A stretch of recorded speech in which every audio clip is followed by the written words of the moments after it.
Hey guys, it's Morgan. Oh my gosh, I swear the guests have been insane on Survivor's podcast lately. I cannot believe that we have interviewed these amazing people, and now we have another amazing guest today, Congresswoman Victoria Spartz. You guys, she's so humble, so dedicated to her public service that most people don't even know about her. She's not an AOC. Let's just put it like that. She's not a Congresswoman Alexandria Ocasio Cortez who must take national fame for doing nothing other than being young and loud. This woman is so dedicated to her public service, is so principled, and so respectable and inspiring. And she again took time to talk to us. So we we got to interview Congresswoman Victoria Spartz, and I just want to read her bio for you quick before we bring her on in. Congresswoman Victoria Spartz immigrated to the United States in 2000 after meeting her husband Jason, a born and raised Hoosier, on a train in Europe. She became a U.S. citizen and worked her way up from being a bank teller to being a CPA, finance executive, successful business owner, and Indiana state senator. Growing up in Ukraine molded her conservative political philosophy that limited government is always better, and financial and healthcare decisions should be made by individuals in the free market, not bureaucrats and special interests. Rep. Spartz worked in the Big Four public accounting firms for Fortune 500 companies, taught as an adjunct faculty member at Indiana University's Kelley School of Business, and served as the CFO at the Indiana Attorney General's office. She also started several businesses in financial consulting, farming, and real estate. Rep. Spartz earned a Bachelor of International Economics and Master of Business Administration from the National University of Economics in Ukraine, as well as a Master of Professional Accountancy from the Indiana University Kelley School of Business in Indianapolis. She also completed the Harvard Business School Executive Education Program on Healthcare. She currently serves on the U.S. House of Representatives Judiciary and Education and Labor Committees. Rep. Spartz and her husband Jason reside in Noblesville with their two daughters. So this woman is very, very inspiring to me, particularly, and I know she's going to be inspiring to you. Grew up in Ukraine, communist Ukraine, dealing with the USSR. And then when she was a teenager, the USSR fell, and the world completely changed for her. Let's just say that. And now she's immigrated to America, became very successful in business, very successful in her private work as a private citizen, and decided to become a public servant because she believes in the values of America and in freedom in general. So let's bring her in. And again, you guys, this is a really big deal that she gave us this time. So I hope you listen and enjoy and learn a lot from what she has to say. All right. How about we just get started with telling us a little bit about your childhood and what country you came from and what it was like growing up there? Well, I was born, it's now Ukraine, but it's actually was a Soviet Republic of Ukraine, part of USSR. And as a lot of you probably know, that USSR been building socialism for 70 years and eventually did run out of money and fail. And it fell in 91 when I was a teenager, but I grew up under Soviet propaganda of big government and experienced what socialism is. And a lot of people probably don't realize, but Soviet Union were building communism, actually socialism. They actually socialism at the beginning stage, but when have this apex of socialism that's called communism. So they actually they go into it, but they fell apart for right reasons, right? But it is suppression. It is a totalitarian regime. Every time you are trying to establish a system where government is going to make decisions for the people, it creates limited resources, it creates rationing, it creates shortages of food and supplies, it creates perverse incentive to have less productivity. And Karl Marx said that, someday we'll live with people work as much as they want and get as much as they want. Well, it sounds probably pretty utopian because a lot of jobs are pretty hard, but they make us successful. But when Soviet Union fell apart in the 90s, It was a very interesting times. It was very turbulent, a lot of crimes, a lot of drama, but it also was a time where the freedom movement was probably very powerful, So when I went to college in the 90s, I went to School of Economics, and half of my academia still was pro-socialism and communism, half was free enterprise, Smith, Freedom, Hayek. We had this debate of ideas and ideals, right? And it's a great debate for a young person because it energizes you with the value of freedom. So I learned about the United States of America from Alexis de Tocqueville and, and founding fathers. So I probably had very, in some ways, a young person, naive, but very kind of this inspirational view. We are the country, the republic of the freedoms, and as a human being, that's where you can succeed. And it is true, we still are. No, thank you. When we interview survivors, we often notice this trend of when they were a child, they didn't exactly know what was going on, but they heard the stressful conversations of their parents. They saw some of the impacts on their society, and they felt the hunger and some of the more basic necessities that they were lacking. Did you have a moment that you can remember where you were coming of age and you started to realize the situation that you and your family and your country was in? Well, it's, you cannot talk too much in countries like that, but people are not that dumb, right? You understand when you don't have freedoms. You understand, that, I had to be baptized secretly because my grandma was very religious, but you couldn't go to church. So we would pray in the darkness with grandma, but she wanted to make sure that I pray every night. But, so you're not that stupid. You understand that, right? You might not be able to see the other side, what the difference, but you understand it's something wrong when you cannot express your views freely, where you're afraid if you say something the government doesn't like, they can send you to Siberia, or they can come after your family. My grandfather's family, they were farmers, and during Stalin times, all of his family was sent to the steppes, like southern region of Ukraine, where a lot of Ukrainians, just kind of to suppress that they were kind of somewhat more freedom loving from the Soviet Union.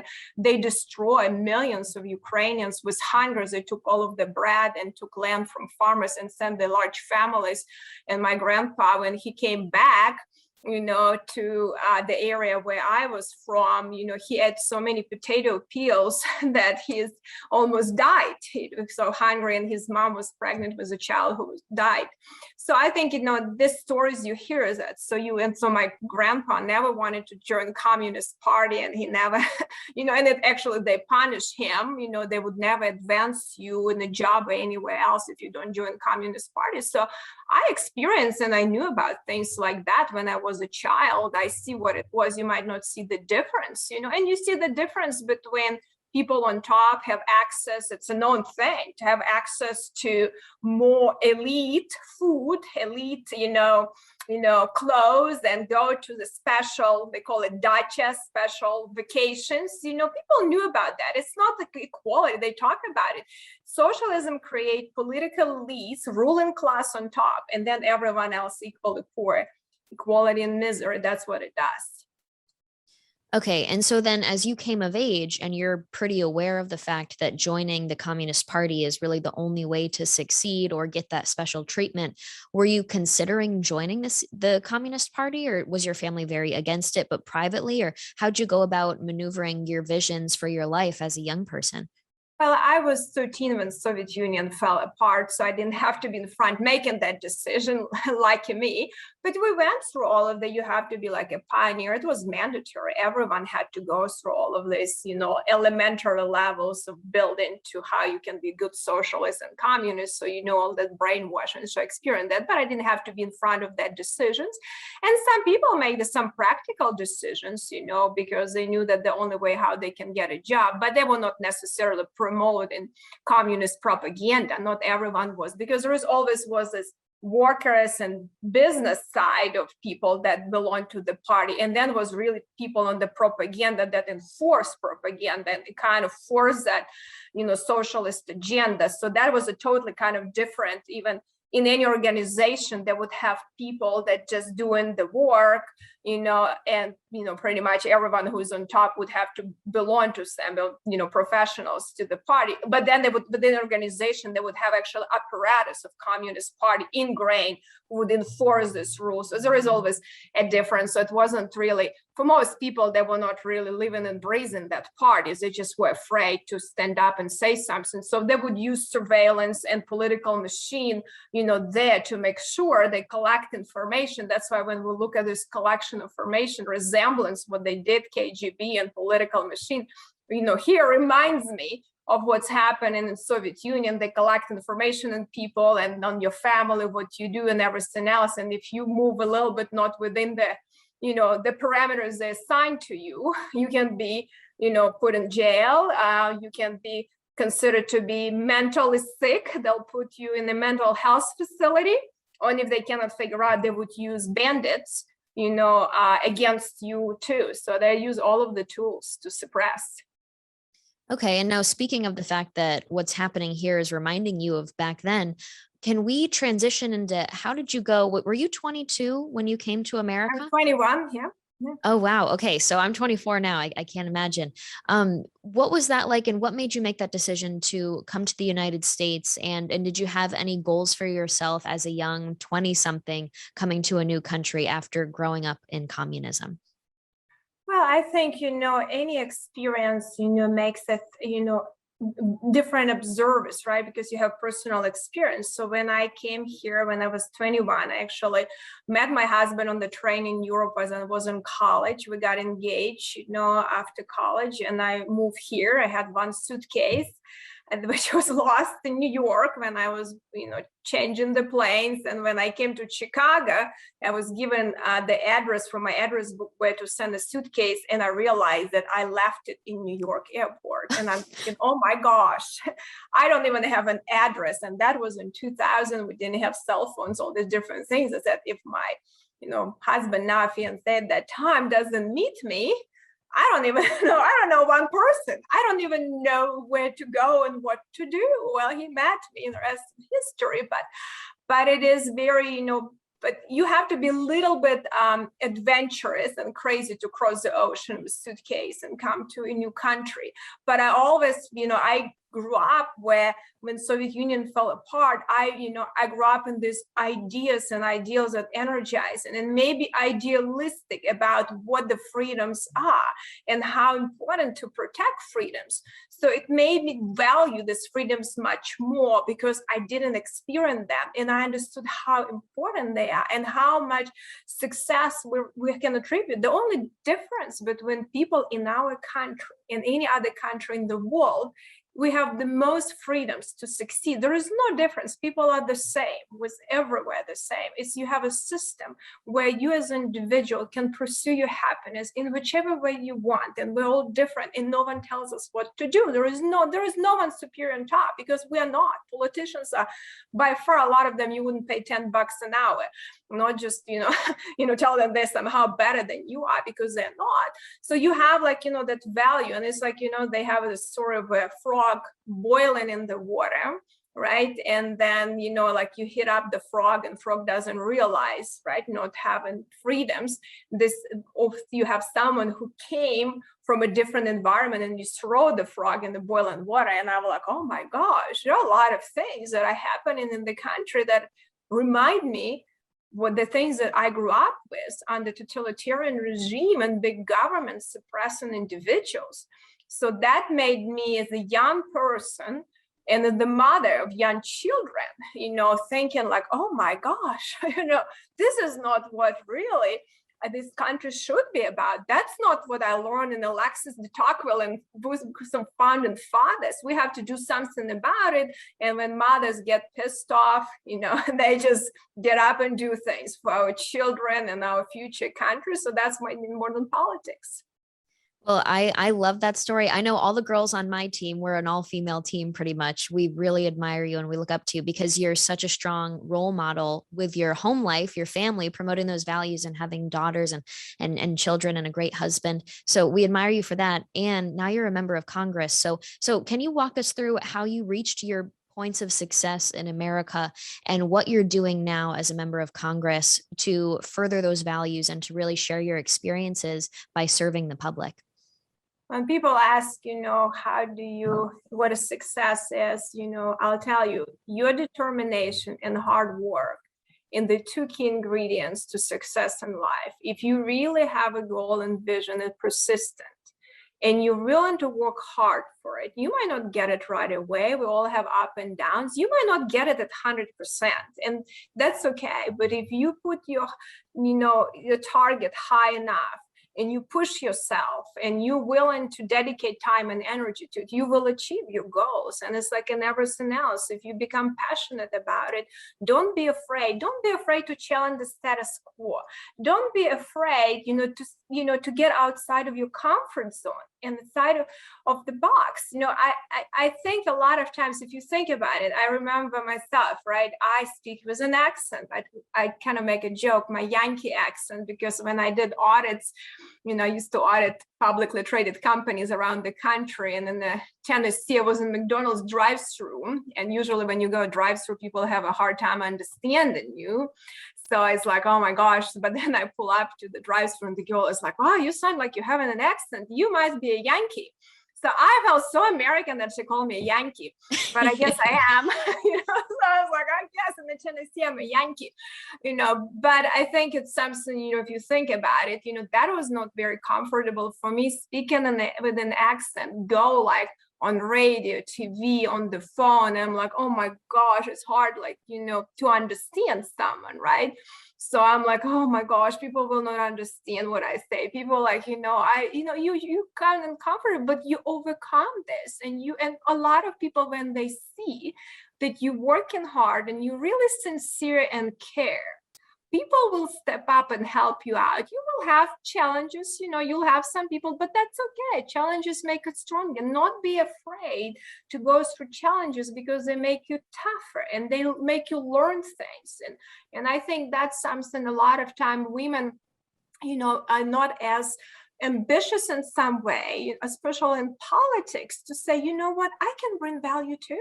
I can be at the table to have a conversation, because the issues that politicians make decisions affect our future, our life, my children, their families, they affect so much, and we bring a different perspective. So I think it's collaboration between men and women, and that's why families are strong when you have a husband and wife, and they make families stronger, because we bring different strengths to the table. And I think in politics, having more females, I think it's very healthy, in a productive way. So I'm glad to have more involved, and we have a very, much more challenges to do. But that is something that I would encourage a lot of young women to be involved, but be informed. Don't be brainwashed and all this, because sometimes we get too sensitive to issues. Just have like a cool mind. Just think about it, be pragmatic, be proactive, but also like just common sense, not just say, oh my gosh, they have all this issue, and that they appeal to emotions. So just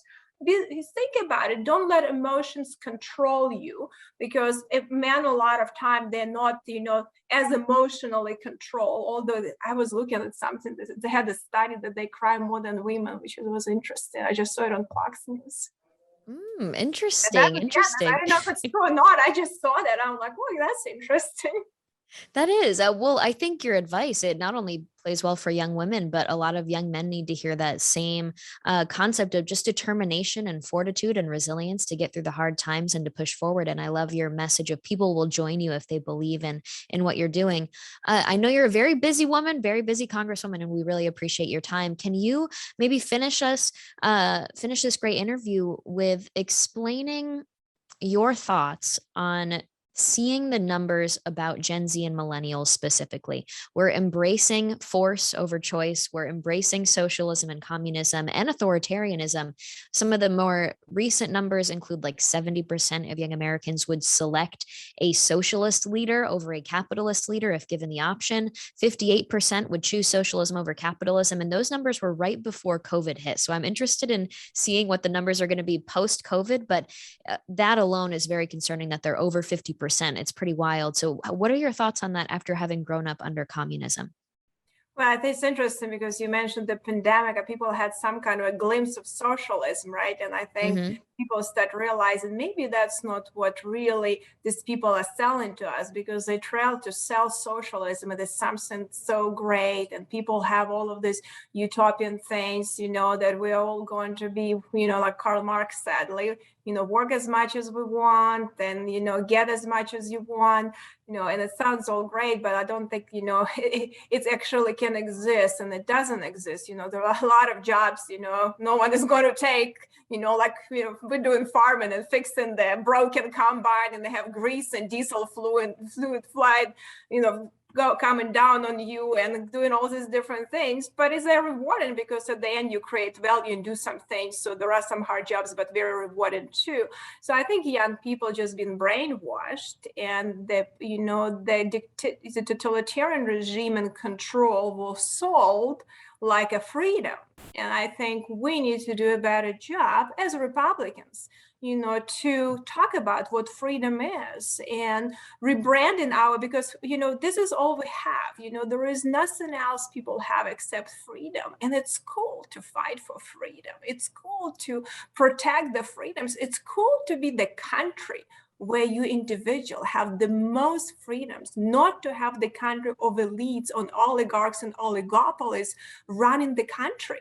I don't think young people even understand what socialism is, because if I want to force you to do something, if I want to create equality of outcomes, not everyone wants to be a politician. Not everyone has the same passions. We compete for different things, which is great. If we would be competing for the same things, it would be pretty tough. We all have different ideas and different things that makes us happy. But no one has the right to decide what should make you happy. So when we have an environment where I am, as a politician, decide what is good for you, regardless how you feel, if you want, well, we just check it out. You are going to be a plumber. You are going to be a doctor. You are going to be living here. You're going to be doing this. You're going to eat in this food. You're going to eat in this food.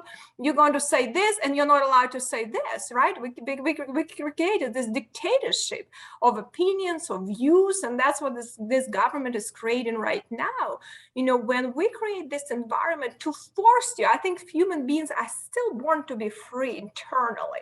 They have God-given rights, and no government should or ever give them the right. The government should be protecting the rights, but human beings are born that way. When they start feeling and understanding that, the only way to force it, you have to use totalitarian powers. And you can call it however you want, but you have to suppress people. And when you start seeing that, and young people start paying, attention and actually feel the pain, unfortunately, then they'll start waking up. So hopefully we don't have to go through the pain, or at least not much pain, because a lot of young people are dying around the world to get freedoms back. And it is very difficult. Look at what's happened in countries like Cuba, or even a country like Russia that went back into dictatorship, right? It's very difficult, or countries like Ukraine. They've been independent for 30 years. They still cannot, they had several revolutions for freedom and still cannot get it back. It's very hard to gain it back and build a free society back. And it takes a lot of bloodshed and a lot of suffering. So we don't want to go there. So your young people should be the first fighters for freedom and say, what in the hell are you doing with my future? Why are you destroying this great country for me? Because if you think about it, how many people try to come into this country, even illegally crossing the border? If we're such a bad country, why do we have all these people dreaming to be Americans? How powerful is to have a US passport and be called American? Because your country cares about you. You mean something as an individual. You're just not a statistic of collective group. Who cares about it? It's like always, in socialist country, everything, even like the war, it's all statistic, how many people killed. Individual life don't matter. So young people will start realizing, but we need to communicate and engage what we stand for, and how to protect liberties and fight for these liberties and energize young generations, because unfortunately they've been brainwashed, they've been weakened. We weaken our young people. And I can see that with education and not giving them fundamental skills for resilience and survival, and have them lifelong learning skills that helps them to succeed, because the world now where you will have this an average 15 jobs during your life. So you will constantly have to learn new skills, but you have to have these fundamentals. Only 30% of kids get fundamentals anymore from school. So it weakens the people. You take their, independence from them. You even like, look at this, like on the playground, they were even trying to do that. Like now the playground is so safe that you don't cut your finger, right? So you're afraid to take risks, and you cut your finger, you learn, right? So it's okay. So we have to empower young people to strengthen them, because when they're weaker, it's much easier to control. So we have to think in empowering, because you're going to be our freedom fighters in the future. So it's my job, my job as a mother, as a congresswoman, as someone who represents a lot of people, to work on strengthening our young people and engage with them and have a discussion and debate and communicate better what we're about, and then actually legislate and do what we say, not and put our money where our mouth is, not just talk about stuff, but actually get it done and deliver these good policies that have good opportunities, freedoms, and future, good jobs and good growth for your families, great education, public safety, and have this wealth generation for you as young people and for future generations, because it's getting harder and harder when you have too much government. Absolutely. Well, I'm a little biased, but I completely agree. And we just are very appreciative that you would share that insight with us. And thank you for the work that you do on our behalf. We will share the links so that all of our listeners can start following you and get connected with you. And we just really appreciate your time. Thank you so much for sharing this. Thank you. Thank you. And if you ever want to have debate Keynes versus Hayek, we can do it. We can just do it in some college campuses. Debate is good, even we disagree, or we can have Marx versus Hayek, whatever. We'll have to set something up. Set it up and engage with actually debate and discussion, because I truly believe if we start debating, a lot of young people will realize that they're not socialists. So for sure. No, that's exciting. I'll be in touch with your team on that one, because I've got some ideas. Well, thank you so much. Thank you for having me. Have a nice day.